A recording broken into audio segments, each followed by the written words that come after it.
Այսօր Նիկոլը եւ ՔՊ-ն մեր ժողովրդին ասում են. մեզ քվեարկեք, որ Արցախի էջը փակենք։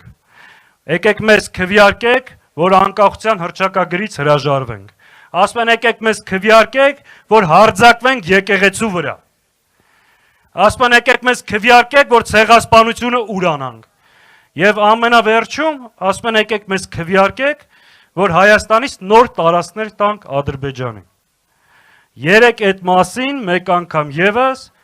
Նիկոլի մոտ արտաքին գործերի նախարար աշխատող Արարատ Միրզոյանը, որի անունը եթե Նիկոլը ընտրվի հավանաբար կփոխի, դնելով Արագած կամ չգիտեմ ինչ, Սյունիքում շատ հստակ հայտարարեց, որ Հայաստանի տիրապետության տակ կան ադրբեջանական տարածքներ, որը ենթադրում է, որ պետք է վերադարձվի։ Այսինքն այս չարիքի իշխանությունը, այսքան ողբերգություն բերելուց հետո եկեք կրկին ձայնա խնդրում այս իմ նշած գործողությունները կատարելու համար։